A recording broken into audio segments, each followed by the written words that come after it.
Et bonjour, merveilleux être que tu es. Donc, dans la vidéo précédente, maintenant, tu sais faire ta lettre en cas de contrat passé dans une vie antérieure. En tout cas, si tu en as, toi, le sentiment, alors dans ce cas-là, tu as fait ta lettre, tu l'as brûlée et tu as fait un nouveau contrat. Alors, dans ce nouveau contrat, tu vas écrire tout ce que tu souhaites vivre à la place. Parce que, on le sait, quand on enlève un mécanisme en soi, un mécanisme mental, quand on a un certain comportement dans la vie, un comportement qui nous sabote, comme repousser les opportunités positives, eh bien, si on enlève la cause, c'est-à-dire par exemple un schéma donc, qui est raccroché par exemple à une mémoire de vie antérieure, par exemple, eh bien, il va falloir mettre quelque chose à la place. Quand on fait la remodélisation d'histoire de vie, la RHV, et bien là, on met à la place, en fait, on change le souvenir à l'intérieur de soi. Donc, il y a toujours une information qui reste, mais qui est modifiée sur laquelle on va pouvoir s'appuyer. C'est bon, vous me suivez? Tu me suis? Ok. Donc là, tu as fait ta lettre. Tu as écrit, par exemple, que dans cette vie-là, tu as vécu des choses qui t'ont pas permis de t'épanouir parce que c'était pas le moment ou parce qu'il y avait un contrat qui a été fait à ce niveau-là. Peut-être que voilà, tu sais pas pourquoi, mais l'entourage c'est comme ça et je t'invite à vraiment mettre le maximum de détails.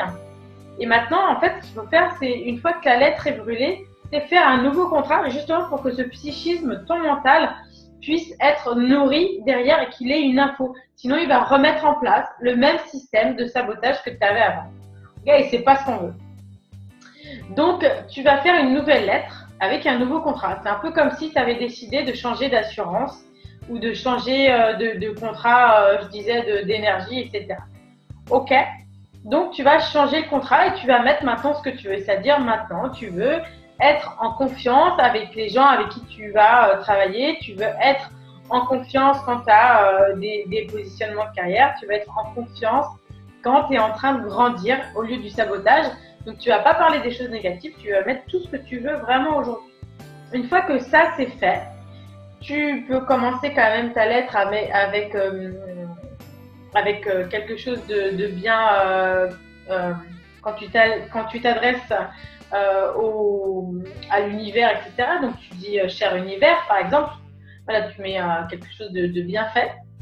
Et puis tu mets bien sûr ton nom, ta date, et puis la durée. C'est-à-dire que si c'est pour toute cette vie, par exemple, tu as envie de vivre de bonnes relations avec tes collègues, tes partenaires, ou tu as envie de vivre financièrement que l'argent reste, eh bien donc tu vas écrire entièrement tout ce que tu veux en t'adressant à l'univers, à la vie, à quelque chose de plus intelligent, de plus grand que toi en tout cas, qui a toute l'intelligence et la mémoire qui est là et qui va t'aider.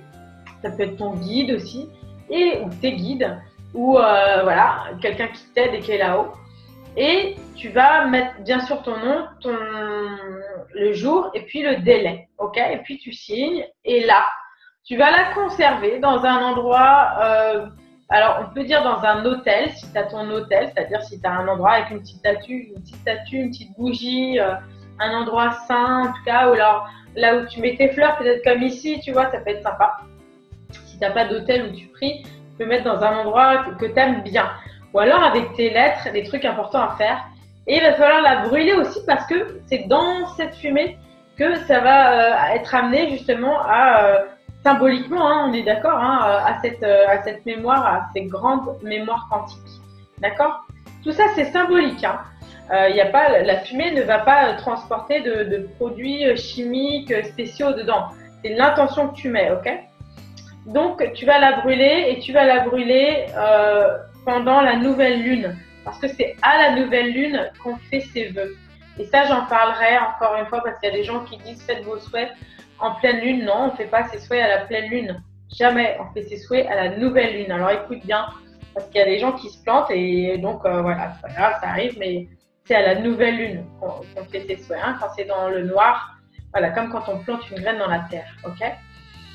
Donc là pour aujourd'hui, je te conseille, si tu as ce problème-là, donc d'avoir fait ta lettre, de l'avoir brûlée tout de suite, et ensuite de faire cette nouvelle lettre, d'attendre la nouvelle lune, donc que ta lettre soit dans un endroit précis qui te plaît, ou avec tes lettres importantes. Et ensuite, tu la brûleras à la nouvelle lune. Moi, je vais le faire aujourd'hui puisque c'est la nouvelle lune et que j'ai fait mes nouveaux contrats. Yes! Et puis la prochaine fois, donc je l'ai dit, on va voir si au-delà de ça, il y a des trucs qui coincent. Ça peut être aussi avec une loyauté familiale. Et dans ce cas-là, il y a une autre technique qu'on va utiliser en hypnose humaniste et que je vais vous amener à faire puisque moi, je suis hypnothérapeute humaniste, comme j'ai dit, dans le Morbihan et en ligne. Je te souhaite une merveilleuse évolution. Merci toujours de partager, de liker et à très vite.